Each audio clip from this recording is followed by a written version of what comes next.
Bonjour tout le monde! Ce matin, comme promis, ce que j'ai écrit, ce que j'ai envoyé comme post sur mon compte Facebook, j'ai reçu les pièces pour mon ordinateur.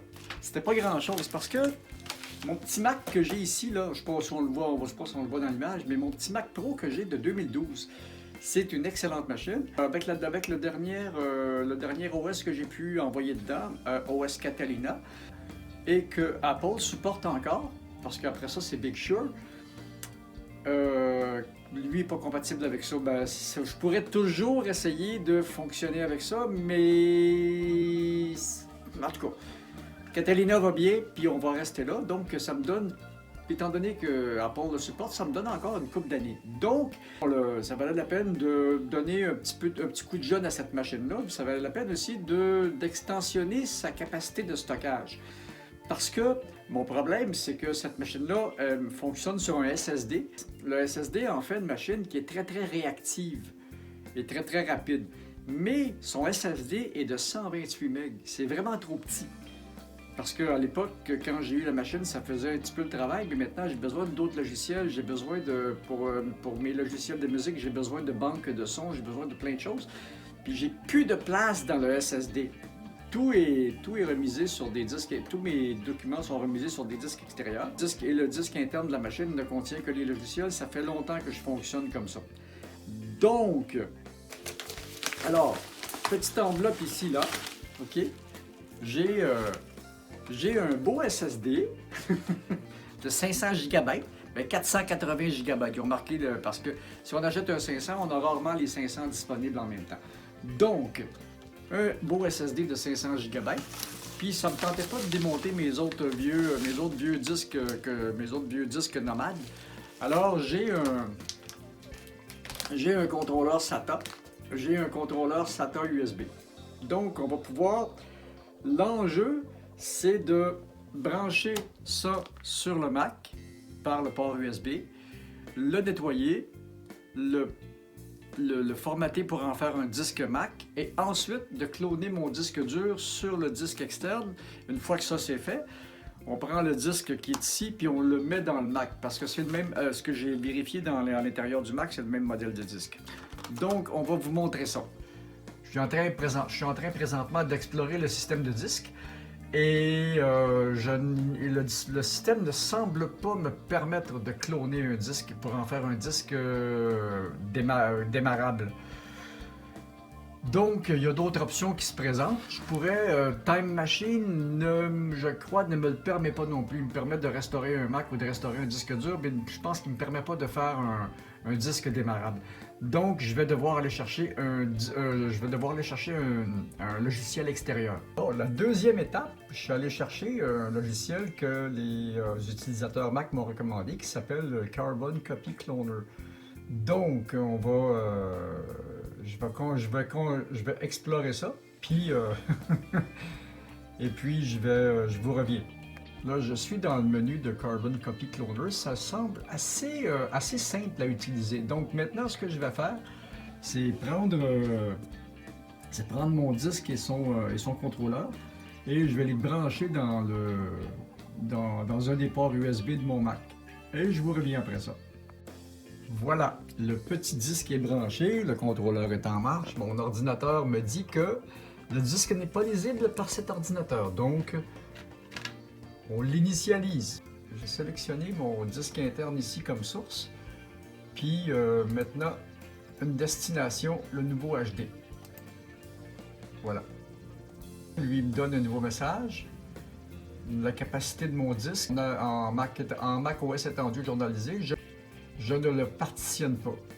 Fait qu'on va juste copier le volume de données. On vous revient. Et ça copie. Après avoir accordé toutes les autorisations, puis avoir suivi comment est-ce qu'ils appellent ça, d'avoir suivi les tutoriels, ben, ça copie. Dès que je vérifie, je ne sais pas si ce Mac-là est en USB 2 ou en USB 3, mais en tout cas, la vitesse de transfert, ça va assez vite. Hein? J'ai hâte de voir comment ça va aller, parce que la prochaine étape, c'est d'essayer un redémarrage à partir du disque que je viens de copier. Puis l'autre étape après, ben, c'est installer ce disque-là dans mon Mac. Bon, une fois le disque cloné, là, je suis allé dans disque de démarrage. Et j'ai sélectionné, ah oui, j'ai débarré le cadenas.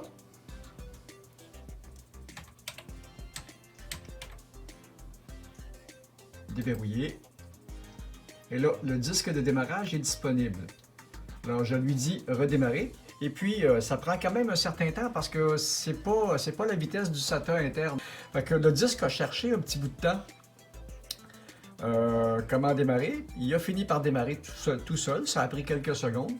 Et puis maintenant, ben là, maintenant que je suis sur le disque externe, mon ordinateur le connaît, il l'a déjà vu. Ce que l'on va faire, démonter le couvert arrière du Mac et puis changer et aller installer ce disque-là dans le Mac. Maintenant que le clonage est effectué, tout fonctionne. Je suis démarré sur le disque. Ça va s'agir d'arrêter le Mac.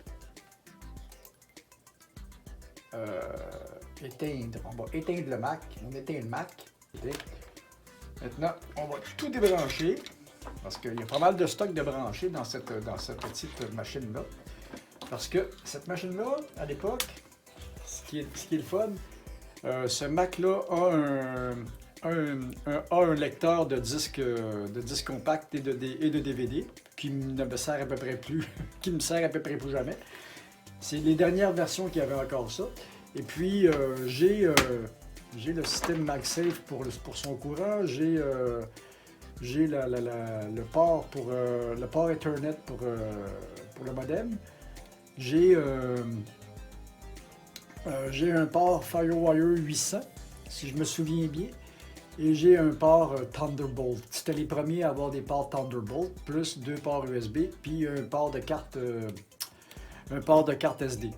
J'aurais besoin peut-être, on va tout démonter ça.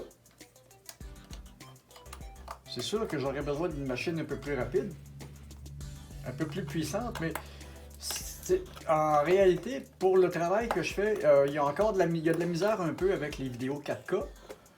Ça, et le logiciel. Le logiciel est censé être capable, mais le Mac a de la misère avec ça aussi, là. Alors, regardez, les petites vis enlevées. Ici, j'en ai 2 plus longues, 2 ou 3 plus longues. Voilà, une plus longue ici. Bien. Ouais, je l'ai démonté la semaine dernière pour vérifier la version de disque dur qu'il fallait mettre dedans, parce qu'on peut avoir des disques durs qui sont sont littéralement comme des cartes qui se... J'ai souvent modifié mes Macintosh parce que à l'époque où j'ai commencé à avoir du Macintosh, il n'y avait pas beaucoup de revendeurs, puis il n'y avait pas beaucoup de monde qui connaissait les Macintosh. Donc, voilà. On enlève le couvercle. Là, il est propre parce que je l'avais déjà dépoussiéré. Et le disque dur est ici. Si on voit, c'est la même chose. Donc, l'original est un peu plus épais. Donc, ce qu'il faut faire, c'est démonter les vis ici. Il faut que j'enlève un petit bout de plastique ici qu'il faut que je démonte. Et puis, il faut que je desserre un peu ça ici. Puis, j'ai d'autres à... Voilà. Donc, on va démonter ça. Il n'y a rien de vraiment serré. De toute façon, il ne faut pas vraiment... OK.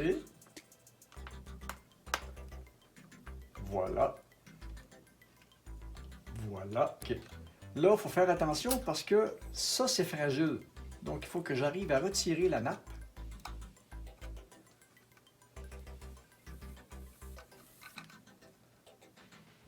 J'ai de l'équipement, par exemple. Là, il faut que j'enlève ces petites pins-là puis que je les mette sur l'autre disque. Là, ça va être compliqué parce que j'ai pas l'outil pour faire ça, puis c'est du Torx. Comme ces petites pins-là sont pas très serrées, ben, j'ai pu les desserrer avec cet outil-là. C'est pas recommandé, mais quand il faut, il faut. Donc, je vais me débarrasser de ça ici. Oui. En réalité, le connecteur que j'ai ici, c'est le même connecteur que j'ai ici au bout de la nappe. Alors, ce petit disque-là, on ne le jettera pas, je ne le jetterai pas, je le reformaterai pas, je vais le remiser assez précieusement.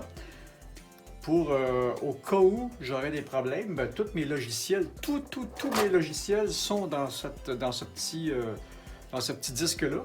Et tous mes dossiers sont dans les, je ne sais pas si on va les voir sur l'écran, sont dans ces disques-là ici. Mes disques durs internes de machine, je fonctionne comme ça, de mettre juste les logiciels dedans, depuis déjà une vingtaine d'années. J'ai toujours fait ça. Alors comme ça, mes données sont dans des disques externes, puis les disques externes ont une copie sur mon NAS, sur le serveur de la maison. Donc, tout est sauvegardé en double, puis les voleurs, ils peuvent bien partir avec la machine. Ça sera peut-être pas drôle, mais ça sera pas dramatique non plus. Puis ils peuvent bien partir avec ceux-là aussi, ça sera pas dramatique non plus. Si ça réussit bien, ça va être le changement de disque interne le plus facile que j'ai jamais eu dans ma vie.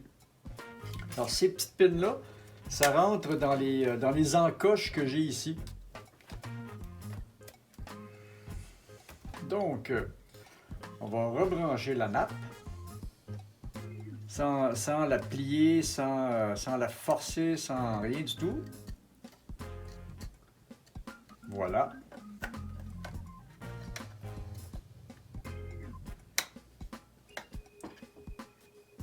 C'est effrayant comment c'est léger.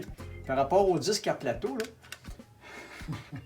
Ça veut dire que je suis un vieux gâteux, mais les premiers disques durs que j'ai vendus dans des entreprises, c'était comme ça, comme ça, comme ça, et ça contenait 3,5 MB. Ça coûtait 4000 $. Ça, c'est en 81-82. C'est bien clair que juste les entreprises qui avaient ça. Puis, on avait les disques souples, ce qu'on appelait nous autres les floppy disks, les disques magnétiques ordinaires. Ça contenait 176 kilobytes. C'était à une époque où Internet n'existait pas. Ouais, si on ne veut pas que le disque dur se promène, il faut refixer ça ici. Ça tient le disque dur à sa place.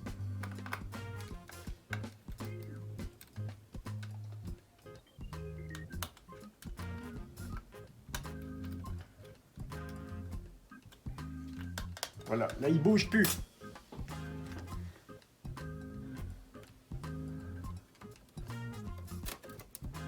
Ah, l'opération achève!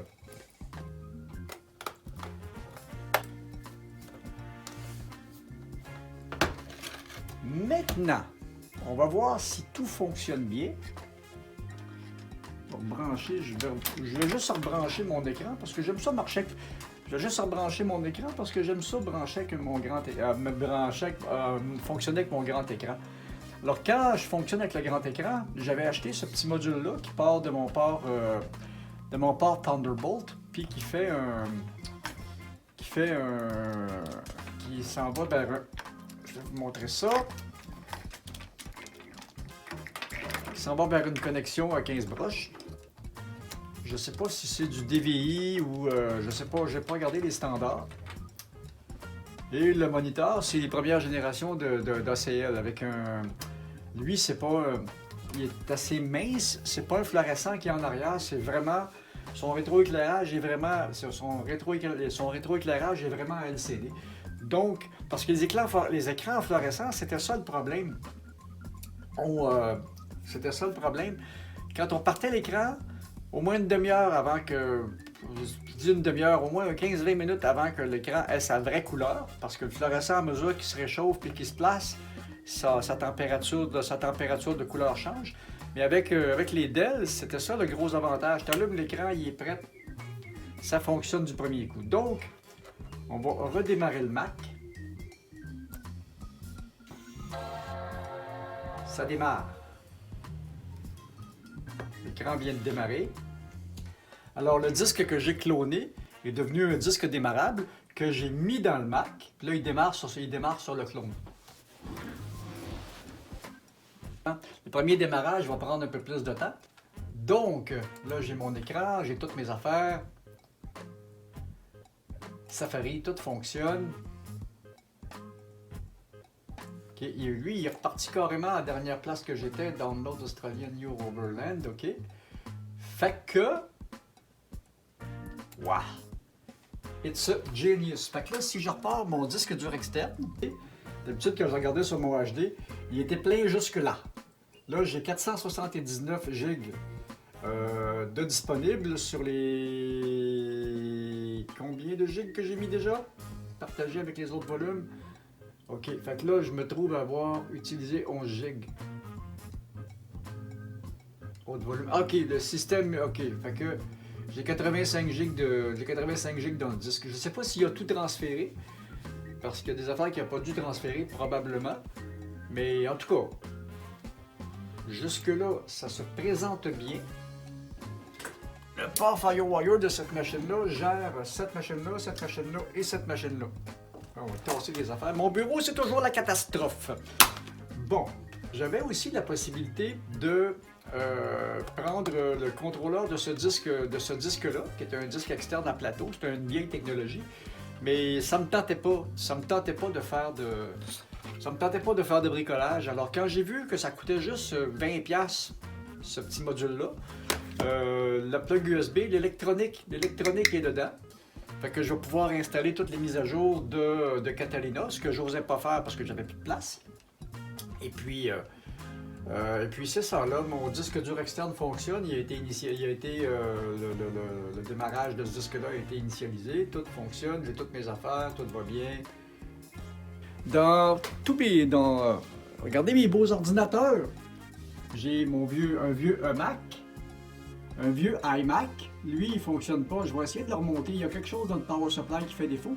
Et puis ça, c'est un écran de iMac qui allait sur mon auto, mais cet écran-là, le circuit de haut voltage a un problème. Ça, c'est l'écran qui va sur mon dernier TRS, sur mon TRS le plus récent, qui est celui-là ici qui est enterré en dessous des papiers. Alors, c'est ça qui est ça. Je vous ai pas tout présenté, mais si vous avez des problèmes à transférer un disque dur dans un Mac, il existe d'excellents tutos. Carbon Copy, que j'ai trouvé, la version d'essai, est absolument génial et extrêmement facile à utiliser. Il y a plein de tutos sur Internet pour ça aussi. C'est pour ça que j'en fais quelque chose d'assez exhaustif parce que je veux pas tout montrer tout en détail au complet comment ça marche. Et puis, ben, c'est ça. Alors, le transfert est fait. Mon Mac, il marche. Je suis bien content.